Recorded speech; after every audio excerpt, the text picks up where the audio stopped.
What is up, fellow summoners, and welcome to the channel today. Very excited to be able to bring this first take video on Medusa and Kingpin to the channel. Before I get into this, I do want to take a second to just give a big shout out and thank you to Marvel Contest of Champions Trucos. This is his original video. Make sure that you follow the link down in the description over to his channel. Leave this video a like. Also subscribe to his channel. Brings a lot of this this content to us early. And I can't thank him enough for that. These videos help the community get a better understanding of the characters coming to the game, and they're just a lot of fun. So like I said, I want to thank him, give him a shout out. Make sure you go follow him and leave a like on the video. Okay, I want to play this. Let this roll for just a second. I opened up my laptop at about, I don't know, 9:30. Had not watched any live streams. Have watched no videos today. Had no idea what was going on. And there they were, the leaked ability list for Kingpin and Medusa. And so for the last, I would say, hour to hour and a half, I've been reading through these abilities, trying to get a good understanding.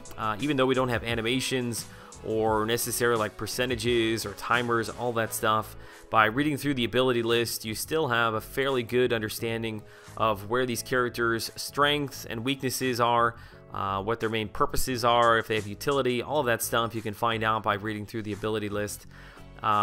So for starters, I want to skip through the signature ability. You'll understand it better, I should say, if we actually read through his ability list first and then come back to it. So as far as abilities go, there we go. He's got three different powers, I guess you can call them. They kind of all work together, called Overpower, Rage, and Ruthless, which Ruthless is his heavy attack. Basically, he feels like a unstoppable juggernaut mixed with a little bit of like a Netflix Daredevil kind of vibe. And what I mean by that is, if you've played Daredevil Netflix, if you haven't Awakened, which probably not very many of you have, but because he's not a good character, the more debuffs that you have on Netflix Daredevil, the stronger he becomes. I believe, and don't quote me here, but I think it increases his critical damage rating or attack power, one of the two. I don't know, it's been so long since I played with him. But essentially, you got the same thing going on here. Kingpin, the more debuffs that he has on himself, the more attack power he has, the more power gain he has. Also has the ability to go unstoppable, the ability to go unblockable with his specials. So he very much feels like a defensive character to me, just because typically when you're playing a character, if you get a debuff on you, you have probably done something wrong. So that's never really the main goal that you're going for. So I think very obviously he's going to be a defensive character. Let's just read it. Well, we'll read through it here first. Overpower. If Kingpin has X number of debuffs, which I don't know what that number is, but let's just for I don't know, for argument's sake here, we'll say just like 5. So as soon as he gets that 5th debuff, whether that be you know, he's got, let's say, 3 bleeds and a heal block and a weakness on him, so that's 5 debuffs. He converts that into an overpower buff. Now, I would be very interested to know if he instantly, from the way it reads here, when it says convert, in my mind that means he removes his current debuffs and converts those all become one new overpower debuff. So that's actually kind of cool. As far as a defensive character, if you got a bunch of bleeds that are ticking away, all of a sudden you reach whatever number that is, whether it be 3, 4, 5, I don't know what the number is, but once you reach that, those all get kind of wiped clean and become this overpower debuff. So it lasts for X number of seconds, it increases his attack power, but more importantly, while in overpower mode, Kingpin's special attacks become unblockable, and he cannot gain rage debuffs, which the rage debuff we'll talk about here in a second. Now, this third line right here that reads, while unstoppable, each strike landed on Kingpin has an X chance to activate a rage debuff. I think that actually belongs over with his heavy attack, which is like 3 little charts away. You got Ruthless. I think that belongs over with Ruthless here, which we'll talk about that. I guess we can talk about it now. So basically, while holding a heavy attack, Kingpin becomes unstoppable for a certain amount of time, and he has increased physical resistance. If Kingpin lands his heavy attack, he gains a Fury, increasing his attack power for X number of seconds. Now, while Kingpin has his Fury buff active, he cannot become unstoppable. So essentially what's happening here is while you are holding your heavy attack, you become unstoppable. And that's why I say, if you go back over here to the overpower, it says, while unstoppable, each strike landed on Kingpin has a blank chance, an X chance to activate a rage debuff. So that's why I think this is actually a little bit of a typo. I think it belongs over there. I think. Again, I've not seen any animations, but that's what I think is going on. So overpower, once you reach a certain number of debuffs, converts them into an overpower buff, making your specials unblockable. So the next one is Rage. Now, whenever Kingpin gains a debuff, he has a chance to convert it to a permanent Rage debuff that has no effect. So essentially what is happening here is, you know, if you were just going up against a character who only put like one debuff on you at a time, you know, it would be very, very hard for Kingpin to go into his overpower because he needs X number of those debuffs in order to go overpower. But what is happening here is whenever an individual debuff is placed on Kingpin, there's a chance that he's going to convert that into a rage debuff that's just going to sit on him. It's not going to activate or do anything, but it's going to be counted as a debuff. So even though you may have an enemy you're fighting that only puts one debuff on you at a time, and let's say it takes 5 to get to overpower, you're going to be building up these rage debuffs. There's a chance you're building up these rage debuffs that kind of sit there. Then finally, once you've reached a certain number, those are going to be converted over into an overpower charge. Now, what's interesting is for each debuff on Kingpin, this is where I was talking about it. This reminds me of Netflix Daredevil. It actually strengthens his resolve, is how they have it worded here. But it increases his attack power, and I think more importantly, it increases his power gain rate. Which, whenever you have an enemy that you're fighting on defense that has increased power, that is one of the most difficult things to deal with. And when you pair that up, his increased power gain with a increased power gain node, becomes a huge pain. So I can only imagine if you're running somebody like, oh, I don't know, let's say you've got X23 on your Alliance War offense, you run up against the Kingpin on defense on a power gain node, you're trying to place all these bleeds and kill him, but he keeps converting the bleeds into rage, the rage then into overpower, which is dropping off those bleeds. His special attacks are unblockable. Also, all those bleeds you're feeding into him, those rage debuffs, you know, that's only increasing his power gain further. So again, that's why I think all of this is kind of leading up to what looks like a very strong defensive character. Also, the third line, which is very interesting, whenever the opponent evades one of Kingpin's attacks, he gains a rage debuff. The cooldown is X number of seconds, essentially just meaning if somebody evades back-to-back, you probably won't get 2 rage debuffs. There's going to be a little bit of a cooldown before you can gain a rage debuff from an evading enemy. Now, initially, I was thinking, you know, this is characters evading like Nightcrawler, Spider-Man, but honestly, you know, there aren't too many characters on offense that have evasion like that. But then I remembered, and I'm assuming that if you evade like a special attack from Kingpin, I'm assuming that that is also going to count, because it just says here, whenever the opponent evades one of Kingpin's attacks, it doesn't necessarily specify it has to be some sort of passive evade. Or only linked to basic attack. So it looks like every single time you are evading from Kingpin, you're going to be giving him a rage debuff, which is going to increase his power gain. So again, looks like a very, very strong, defensive based character. Now we'll move over. Ruthless, we talked about this a little bit. While charging a heavy attack, he becomes unstoppable. If you manage to land the heavy attack, he gains a Fury for an increased attack power. But while he has that Fury, basically he can't become unstoppable again until that falls off. And that's why I think that unstoppable ability kind of links into that. So now, yeah, here we go, special attack. So special attack 1 infects the opponent with black ISO 8. That's kind of an interesting wording there. Deals direct damage and then over blank seconds, excuse me. Opponents under this suffer X% reduced defensive ability accuracy and attack. I'll be very interested to see if this is a ranged attack, because I think what they're trying to do is get you to evade so that his rage debuff kicks in. So I'm not sure if it's going to be the S1 or the S2, but I think one of these is going to be a ranged attack. Now the special attack 2 drains a percentage of the opponent's max power.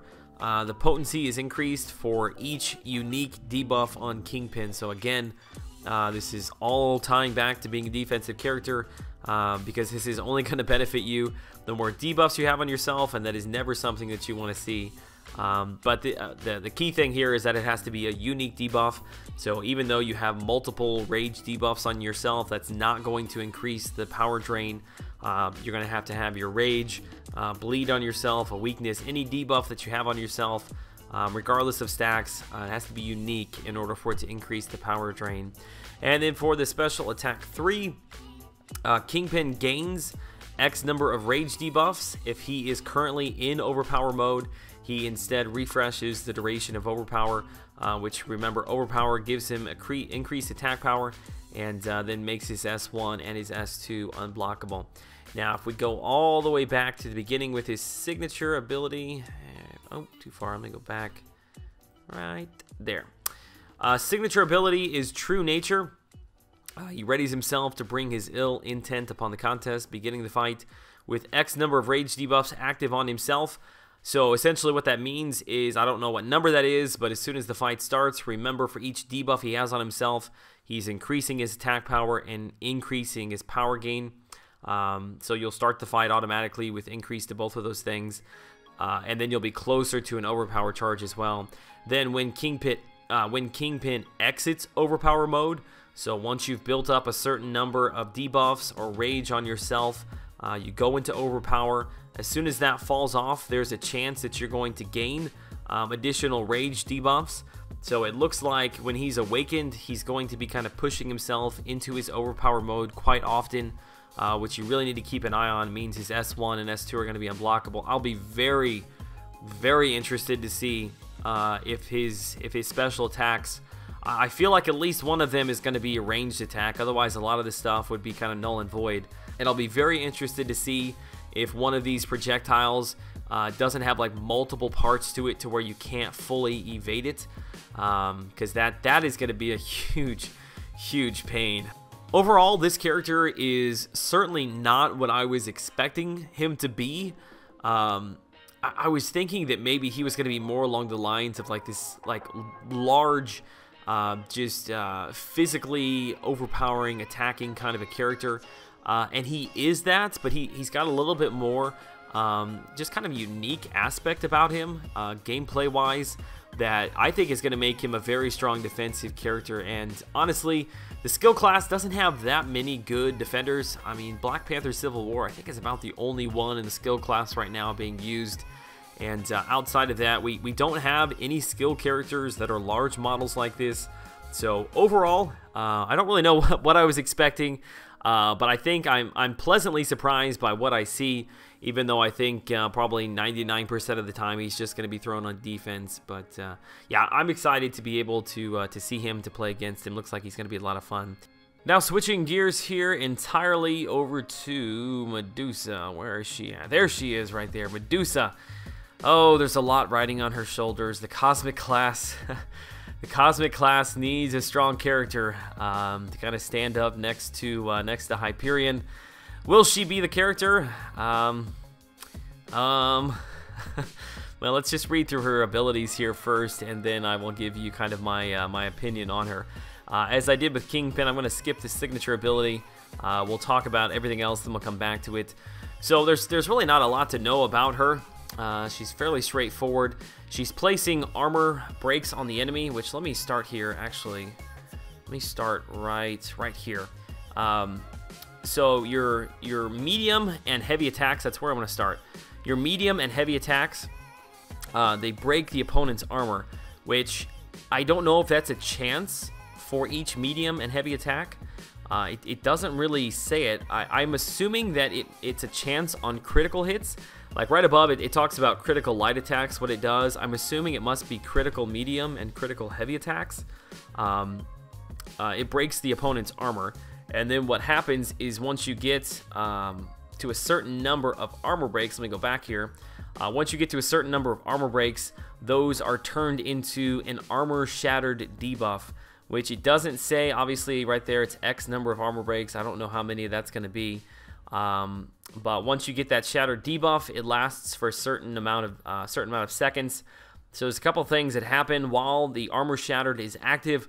Opponents cannot suffer from further armor breaks, but then they cannot also gain any armor buffs, which obviously this is class advantage over a lot of tech characters. There's a lot of tech characters that get armor up buffs, but additionally, anybody else, like maybe a Colossus, I'm trying to think of anybody off the top of my head, but anybody who's going to gain an armor up buff, they cannot do it while this armor Shattered debuff is active on them. Then in addition to that, furthering class advantage over tech, robot champion systems reduces their ability accuracy and their power gain by a certain percentage. So things like Ultron's regen, there's a chance that that won't trigger.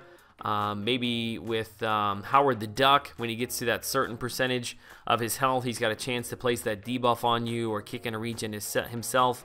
There's a chance you can play around that. Even I would be curious to see if OG Vision's synthesis ability is affected by that at all.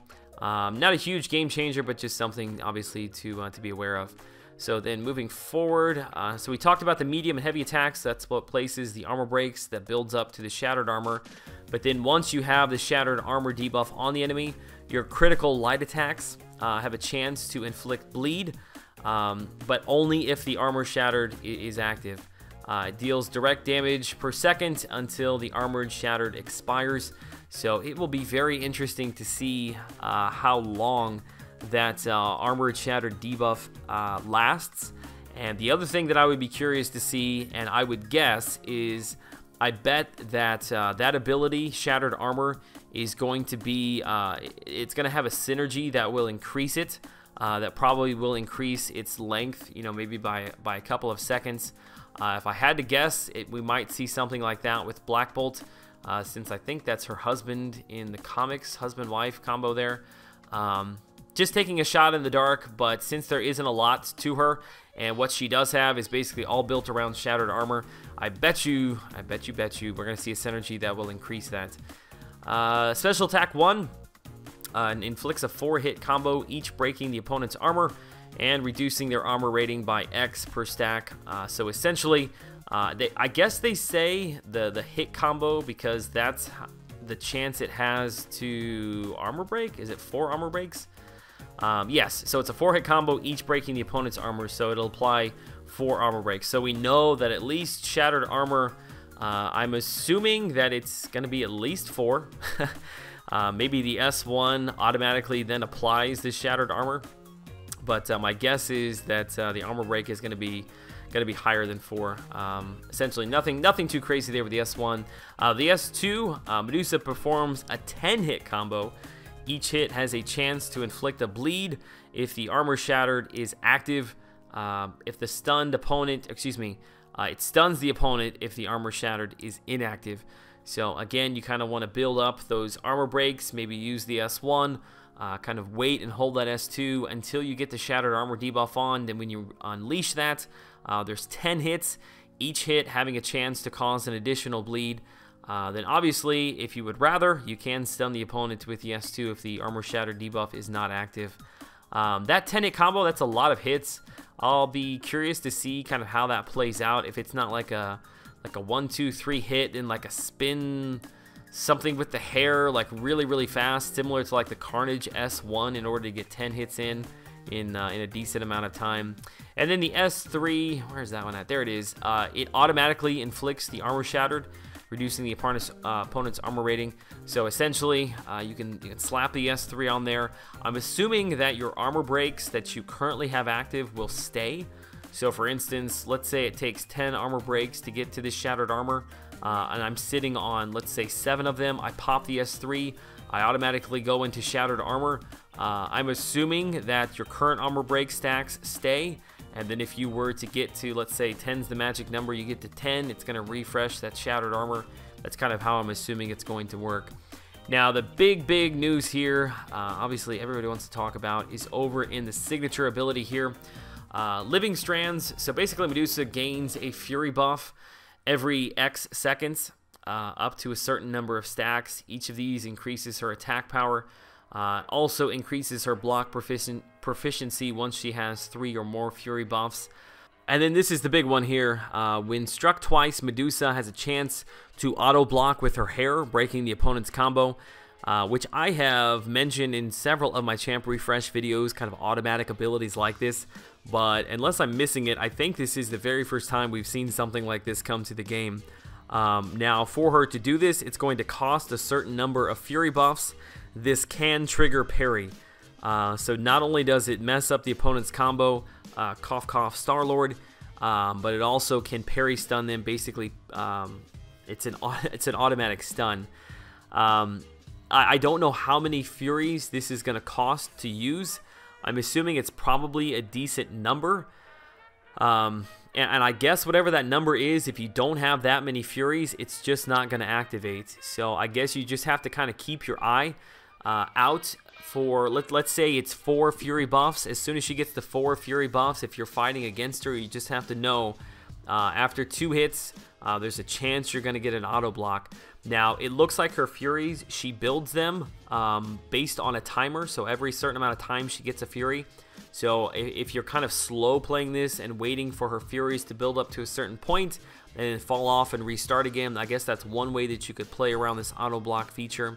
I think initially people are going to kind of pile on the fact that this is like a very defensive-based ability, and while I do agree with that to a point, you also have to remember that if you're going to throw her in Alliance War, she's also going to have all of those Furies that are building up that she has no ability to control. They're just popping up automatically, which means if you're running on offense, let's say you're running Voodoo, you're running with Magic, just any Mystic character, to be honest with you, Hood, you are going to be getting tons of Mystic, and you got Mystic Dispersion.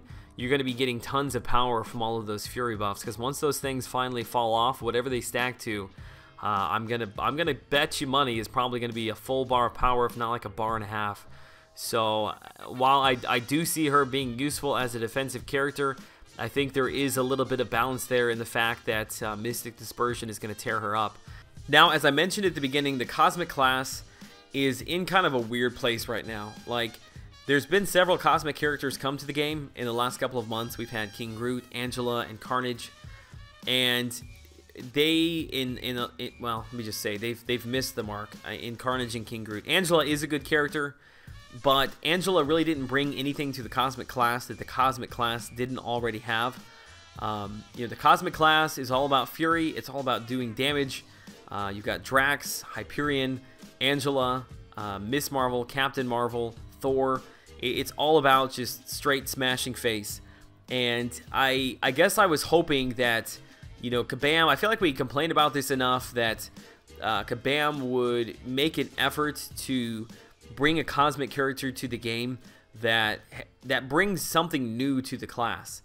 And while I think that Medusa here, she looks like an awesome character, don't get me wrong. I think the ability to stack a bunch of bleeds together is really cool. The ability to stack Furies, that's awesome. She's going to hit hard. The auto block, you know, that's unique. We've not seen that before. But honestly, when it comes right down to it, like, she gets bleeds when the enemy has that shattered debuff on them. That reminds me exactly of Carnage. You know, Carnage has got those, if the enemy is bleeding, every time he hits them, he causes one of those bleeds as well. So that's not necessarily anything new. The Furies that build up, that stack, it looks just like Phoenix. It looks just like Angela. You know, so outside of the auto block, like we've seen this story before.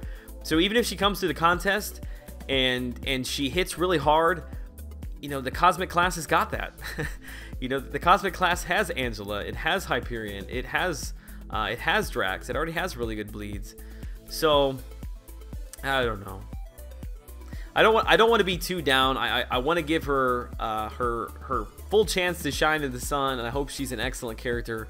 I guess I was just hoping for a little bit more from the Cosmic class this go around. But obviously, final judgment we will wait and give once we actually are able to see and play with the character. But those are just kind of my initial thoughts on both of them, Kingpin and Medusa. Let me know what you guys think. It is currently midnight, and I'm finishing this video, the audio over, which means Oh god, by the time I finish editing this, it's gonna be very, very late, so you're probably gonna see this sometime early Saturday morning. So let me know what you guys think about both of these characters, your opinion on them, if you're excited for them or not.